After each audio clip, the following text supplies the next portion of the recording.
नमस्कार, सीमांचल की आवाज देख रहे हैं आप। मैं हूं आपके साथ ज्योति शुक्ला।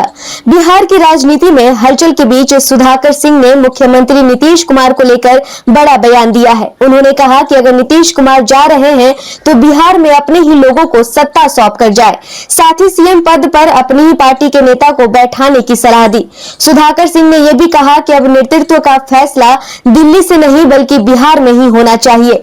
राज्यपाल से मुलाकात के बाद उन्होंने सबौर विश्वविद्यालय में भ्रष्टाचार और गड़बड़ी का मुद्दा भी उठाया। उन्होंने वाइस चांसलर पर कार्रवाई की मांग करते हुए कहा कि पूरे मामले की जांच हो और दोषियों पर सख्त कार्रवाई की जाए। देखिए, इस्तीफा देने जा रहे हैं यह कहना थोड़ा जल्दीबाजी होगा, क्योंकि उनके पास 6 महीने का वक्त है वो इस पद पर बने रहने का।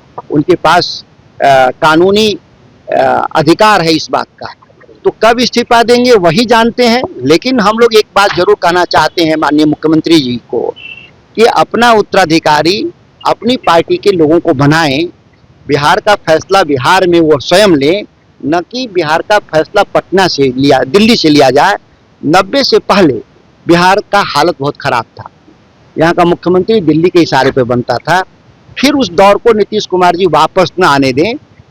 कोई न कोई बिहार के ही लोगों को मुख्यमंत्री अपने निर्णय के जरिए बनाए, अपनी पार्टी से बनाए। आरजेडी की ओर से ऑफर भी दिया गया था नीतीश कुमार को, इधर आइए, इधर से सरकार बनाइए।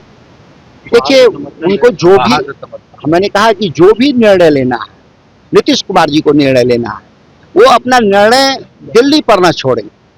राष्ट्रीय जनता दल का भी कहने का अर्थ यही हुआ और मैं भी यही कह रहा हूँ। जैसे उन्होंने दिल्ली में कहा कि हम 3-4 दिन में अब सब ठीक कर देंगे, नई सरकार बन जाएगी। आपको लगता है कि मतलब बीजेपी को दे रहे हैं मजबूरी या जरूरी? देखिए, अगर बीजेपी को दे रहे हैं तो मजबूरी में दे रहे हैं, सही बात यही है।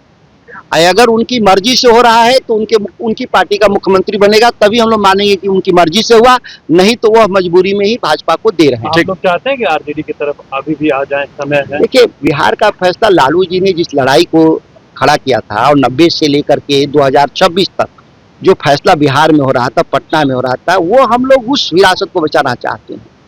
मतभेद रहते हैं, लेकिन बिहार के जो व्यापक सवाल हैं उसमें बिहार का नेतृत्व बिहारी तय करे, यह हम लोग चाहते हैं और राष्ट्रीय जनता दल भी चाहता है। बिहार के शिक्षा व्यवस्था के भीतर जो अव्यवस्था है उस पर माननीय महामहिम राज्यपाल महोदय को मैं अवगत कराने आया था और गवर्नर साहब स्वयं इच्छुक भी हैं कि बिहार की शिक्षा व्यवस्था में सुधार हो। कह सकते हैं कि लंबे समय बाद ऐसे गवर्नर बिहार में हमारे आए हैं जो व्यवस्था के सुधार में रुचि रखते हैं। इसीलिए मैं आया था। सबौर कृषि विश्वविद्यालय में जो वर्षों से जो भ्रष्टाचार है दुनिया राम सिंह के नेतृत्व में, वह अकल्पनीय भ्रष्टाचार है। और जो पहले भी से जो जेल गए थे और मंत्री पद से इस्तीफा देना पड़ा था, मेवालाल चौधरी, उनसे कई गुना ज्यादा भ्रष्ट हैं दुनिया राम सिंह।